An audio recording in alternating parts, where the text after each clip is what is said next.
कल बात एक कही गई थी, बोली गई थी कि महाराज जी जाप के बारे में थोड़ा सा और भी समझाइए। मैं आप लोगों को 10 मिनट का समझाने का प्रयास करूंगा और भी आपको पंडित जी जो जो विषय छूट गए या और इसको खींचना है और पंडित जी उसको खींचेंगे कि मुझे कुछ एलेक्ट्रिक जी को प्रश्न मंच के लिए ये माइक उनको सौंपना है, इसलिए 10 मिनट आपके बीच में मैं कहूँगा, बोलूँगा। जाप होता है, मानसिक जाप होता है, जाप होता है वाचनिक जाप होता है और एक जाप होता है कायिक जाप होता है। अतः शारीरिक उसको कहते हैं कायिक, वाचनिक अर्थात वचन से किया जाता है, बोला जाता है, और एक मानसिक सिर्फ मन में ही मन में बोला जाता है। ध्यान रखिए, जो व्यक्ति जो मानव मन से जाप करता है वो सबसे सर्वश्रेष्ठ है। ध्यान रखिए, सबसे श्रेष्ठ है। मन के जाप में कोई भी क्रिया नहीं होती है, न वाचनिक होती है न शारीरिक क्रिया होती है, कायिक क्रिया कोई भी नहीं होती है। कायिक अर्थात शारीरिक कोई भी क्रिया हलन चलन नहीं होता है उसमें। जिस प्रकार भगवान बैठे हुए हैं, भगवान जैसे बैठे हुए हैं पद्मासन में, इस प्रकार बैठकर यदि आप अपने आसन को ठीक करके जाप करेंगे तो मानसिक जाप कहलाता है। वो जाप श्रेष्ठ होता है, सबसे श्रेष्ठ होता है, इसका लाभ ज्यादा है, ज्यादा फल मिल जाता है। और वाचनिक जाप अपनी ही शब्द हम जो जाप कर रहे हैं वो हमारे ही कानों को सुनाई दे, या मैं यूं कहूं, मैं ऐसा बोलूं अपने होठ थोड़े थोड़े हिल जाते हैं, नमो नमो, इस प्रकार ये वाचनिक जाप है जाते हैं। और कायिक जाप हम जाप माला लेकर बैठ जाते हैं और जोर जोर से उच्चारण कर लेते हैं हम, तो वहां पर कायिक, वाचनिक और मानसिक तीनों भी जाप होते हैं। लेकिन यहाँ आचार्य देव कह रहे हैं जो कायिक जाप किया हुआ है ये जघन्य है, ध्यान रखिए, और जो वाचनिक जाप किया है वो मध्यम है, ध्यान रखिए। और सबसे उत्कृष्ट कौन सा है? अब तो बोलो। आप किसी को कहते हैं ना मौन ले लो, चुपचाप बैठो, वो क्या हो गया? उसकी वाचनिक और शारीरिक क्रिया स्थित हो जाती है, स्थगित हो जाती है, और भगवान जैसे बैठे हुए हैं वैसे वो बैठ जाता है जाप करने के लिए। तो मैं ये 3 प्रकार की जो जाप बताई है, ये 3 प्रकार की जाप इस प्रकार क्यों बताइए? यदि आप कायिक जाप कर लेते हैं तो शरीर की कोई ना कोई एक सिद्धि प्राप्त होगी, ध्यान रखिए। ध्यान से सुनिए, मैं बहुत कम शब्दों में आपको बताने का प्रयास कर रहा हूँ। यदि मैं वचन से जाप कर रहा हूँ तो वाचनिक सिद्धि हो जाती है। इसलिए आप बहुत से लोग जो ना आ जाते हैं पूज्य एलेक्स श्री महाराज जी के पास में, मुनि श्री के पास में, आचार्य श्री के पास में आ जाते हैं और बोलते हैं महाराज जी कोई ऐसा जाप दीजिए, महाराज जी ऐसा कोई आशीर्वाद दीजिए, महाराज जी आप हमारे लिए ऐसे प्रेरणा स्तोत्र बनिए, आप बोलिए तो सही, आप बोलिए तो सही, हमारा काम उधर हो जाएगा। सिर्फ बोले कि तो वचन में उनकी सिद्धि हो गई, ध्यान रखिए। तो इतना ही पूछने के लिए आ जाते हैं और गुरुदेव आशीर्वाद दे देते हैं, आपका काम बिगड़ा हुआ जो काम बन नहीं रहता वो तुरंत बन जाता है। उतनी शक्ति वाचनिक जाप में होती है। और जो मानसिक जाप है वो कर लिया तो उससे और श्रेष्ठ कोई जाप नहीं है, ध्यान रखिए। इसलिए ज्यादा से ज्यादा आप लोग उस मन के जाप करने के लिए, मन का जो जाप अर्थात मन से जाप करने के लिए, उस ओर जाने के लिए, मन की ओर प्रवृत्त होने के लिए आपको शारीरिक और वाचनिक जाप करना जरूरी है, ध्यान रखिए। सीधा आप नहीं जा पाएंगे, सीधा यदि गए तो आपका मनवा फिर बाजार में घूमना लगता है। क्या करने लगता है? मनवा अर्थात मन क्या जाता है?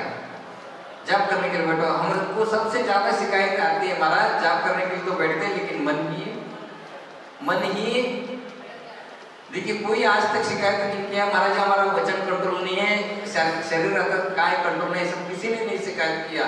सबसे ज्यादा शिकायत आती तो कौन सी आती है? मन की शिकायत, क्योंकि हमने मानसिक जाप किया ही नहीं है, ध्यान रखिए। मानसिक जाप करने के लिए काय से आता शरीर से निवृत्त होना पड़ता है, वचन से जो जाप करते हैं, वाचनिक जाप करते हैं उससे भी निवृत्त होना पड़ता है, तब जाकर हम कायिक जाप कर लेते हैं। तो ये सिद्धियां किसको किसको होती है आप ध्यान से सुनिए। ये सिद्धियां शुल्लक जी, एलक जी, मुनि, आचार्य परमेष्ठी, उसके बाद श्रावक के लिए भी होती है, ध्यान रखिए। जाप का महत्व, जैसे उदाहरण में सीता क्या थी? श्राविका थी, और उसने जब अग्निकुंड में प्रवेश किया था कौन से मंत्र का जाप का अवलंबन लिया था? ये देखो क्या हो गया रघुकुलवासियों को, कौन से जाप का? सीता जब अग्निकुंड में प्रवेश किया था कौन सा जाप? मौन पूर्वक प्रवेश कर लिया था, और अग्निकुंड भी जलकुंड बन गया, कौन से मंत्र के प्रभाव से? क्या मालूम नहीं है? नमोकार मंत्र का जाप किया था सीता ने। 9 बार कायस्वर करते हैं नहीं करते हैं? सीता ने वही तो किया था और उसको सिद्धि हो गई थी, और जो अग्निकुंड जलकुंड बन गया, ध्यान रखिए। देखिए इसलिए यहाँ पर कायिक, वाचनिक, मानसिक तीनों भी जरूरी है, ध्यान रखिए। उसके बिना उस ओर हम नहीं बढ़ सकते हैं। रावण को बहुत सिद्धियां हो गई थी, उसने भी एक बार वो ध्यान करने के लिए बैठता था तो 2-2 दिन, 8-8 दिन वो उठता नहीं था, ध्यान रखिए। इतना वो गहराई में, अंतरंग में चला जाता था जाप करने के लिए। आचार्य रविसेन स्वामी ने जब उसके इस ध्यान का, इस जाप का प्रसंग आ गया, वहां पर उस कलम से आचार्य रविसेन स्वामी ने क्या लिखा है देखिए। यदि रावण मुनि बनकर जो इसने श्रावक अवस्था में साधना की थी उसमें से 1/4 साधना कर देता था तो ये मोक्ष को प्राप्त हो जाता था, केवल ज्ञान को प्राप्त हो जाता था। इतनी साधना उसने श्रावक जीवन में की थी। कितनी बड़ी बात ही देखी है। तो इसलिए बहुत सी सिद्धियां उसको प्राप्त थी, बहुरूपिणी आदि। तो ये बात हो गई। अब चुल्लक जी एक उदाहरण भी मिलता है हमारे लिए, जो विष्णु कुमार मुनि महाराज का जब प्रसंग आ जाता है हस्तिनापुर का, उस समय क्षुदंत जो जाकर विष्णु कुमार मुनि महाराज को रिद्धि के द्वारा जाकर उठाया था। और एलक जी के बारे में तो आपको मालूम ही है, क्योंकि जय शांति सागर निकेतन बनना कोई सामान्य बात है, बिना रिद्धि के बिना सिद्धि के ये बना नहीं सकते हैं, ध्यान रखिए। इसलिए इन्होंने 25 साल की साधना उस क्षेत्र को निर्माण करने के लिए पूरा झकझोर लगा दिया, अपना पूरा ही समय उसके लिए दे दिया, तब जाकर के क्षेत्र जय शांति सागर निकेतन निर्माण हो गया। ध्यान रखिए, बिना जाप के कुछ होता नहीं है। कहते हैं, बोलते भी हैं, और मैं भी प्रवचन में कहता हूँ, संत जहाँ रुक जाता है वहाँ पर तीर्थ निर्माण हो जाता है, और वो तीर्थ आपके आंखों के सामने है। मुनि महाराज को भी होती है सिद्धियाँ, आचार्य प्रेमेश जी को भी होती है सिद्धियाँ। कितनी इस प्रकार से उनके आशीर्वाद से, उनके प्रेरणा से, जैसे उदाहरण मैं आप लोगों के लिए देता हूँ, नेमिचंद आचार्य ने चामुंड राय के लिए थोड़ा सा उपदेश दिया, मार्गदर्शन दिया, और एक जाप मंत्र भी दे दिया, तो गोमटेश बाहुबली निर्माण हो गए। तो एक क्षेत्र निर्माण करने के पीछे एक संत का हाथ होता है, ध्यान रखिए, आचार्य परमेश्वरी का हाथ होता है, मुनि का हाथ होता है, तब जाकर के एक क्षेत्र बन जाता है। बिना जाप के आपको कोई सिद्धियां नहीं होती, ध्यान रखिए। यदि आप सिद्धियां चाहते हैं, इसको आप आत्म सिद्धियां कहिए, आत्म उपलब्धि कहिए, आत्मा को यदि देखना चाहते हैं तो उस जाप की ओर जाना बहुत जरूरी है। फिर हम महाराज जी जाप कैसे करें, जाप में अंदर कैसे जाए, कैसे गहराई में जाए। मैं 5 जो उंगलियां हैं इसका भी मैं संक्षिप्त में बोलूंगा, और गहराई में आप लोगों को पंडित जी समझाएंगे, क्योंकि मुझे 9 बार जाप करना है, 27 बार 108 बार, उसके बारे में मुझे बताना है। इसलिए अंगूठे का, यदि अंगूठे से जाप कर लेते हैं आप, यदि आप अंगूठे से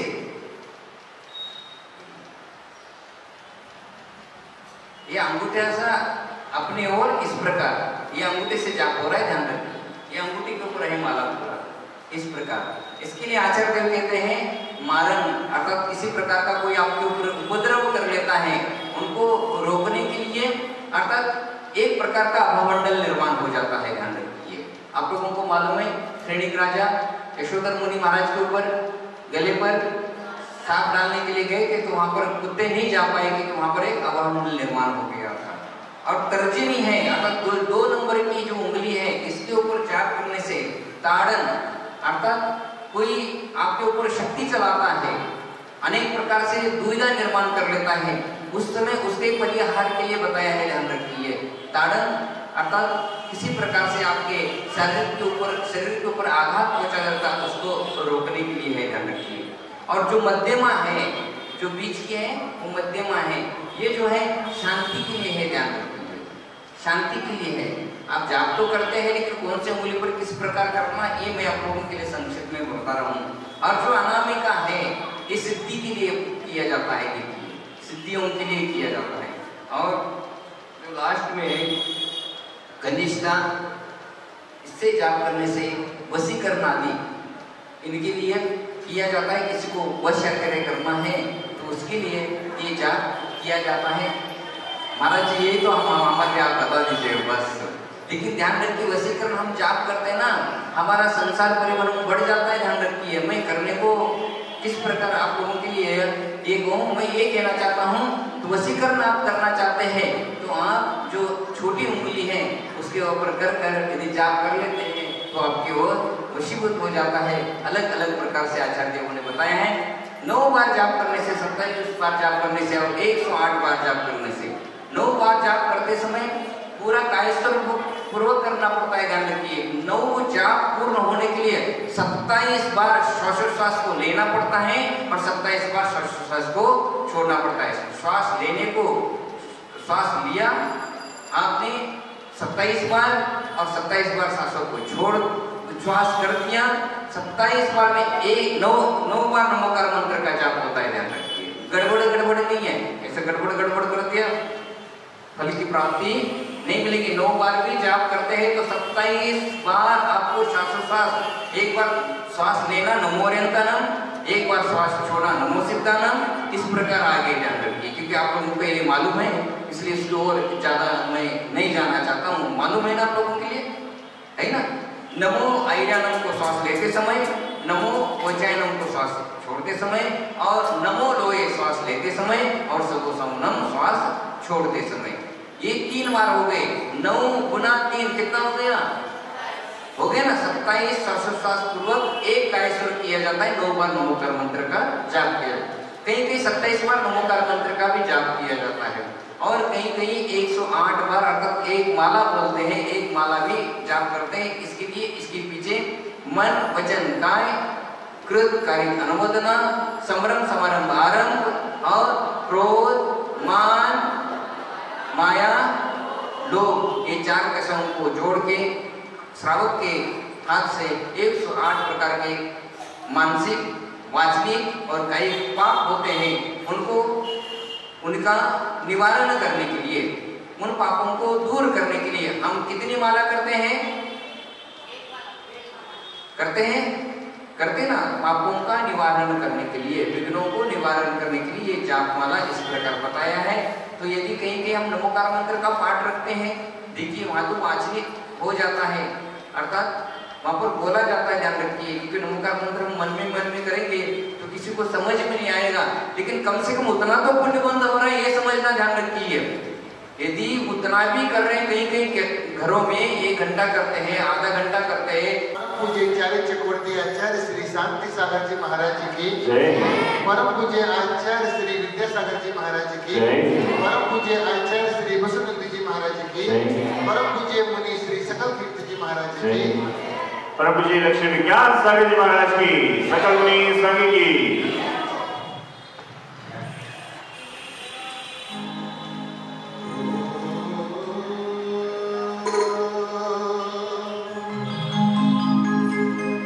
जीवन का पथ क्यों तोड़ दिया,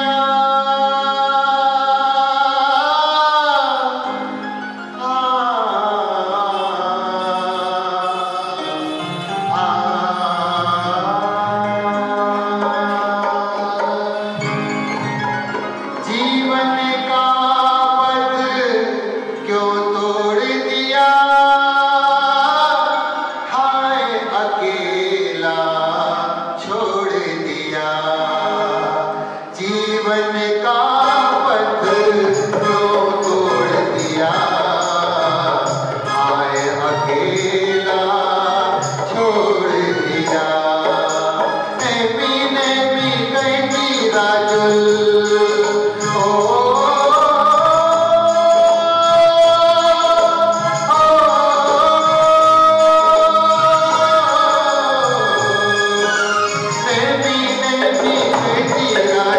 ऐसा संयम क्यों ओढ़ लिया, हाय अकेला छोड़ दिया, जीवन का पथ क्यों तोड़ दिया, हाय अकेला छोड़ दिया।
कौन सी बैरन आए, बीच पे कौन सी बैरन आए, बीच भंवर में छोड़ गए क्यों, ओ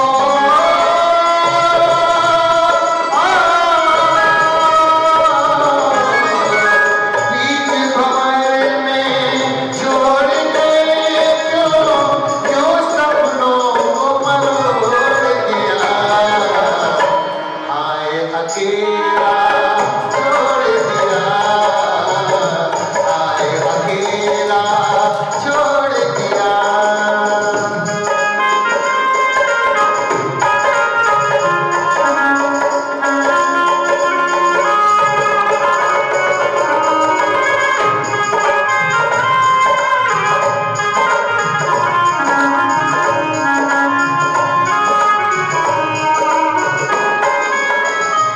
तुम संग हमने सपना देखा,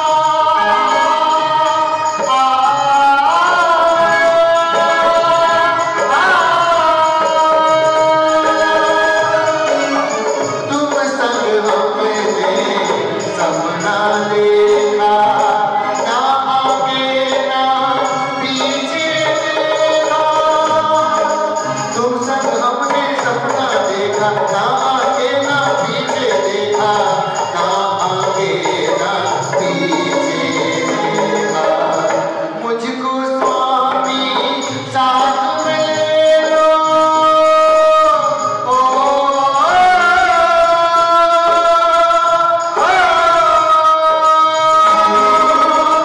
मुझको स्वामी साथ में ले लो, ले लो, ले लो, ले लो, मुक्ति से नाता तोड़ लिया, हाय अकेला छोड़ दिया, मैंने बंधन तोड़ दिया, होगी प्रीत को छोड़ दिया, जीवन का पथ क्यों तोड़ दिया, हाय अकेला छोड़ दिया, हाय अकेला छोड़ दिया, हाय अकेला, ओ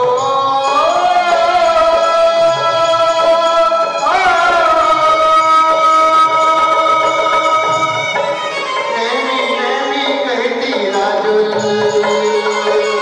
नैनी नैनी कहती राजुल, ऐसा संयम क्यों मोड़ लिया, हाय अकेला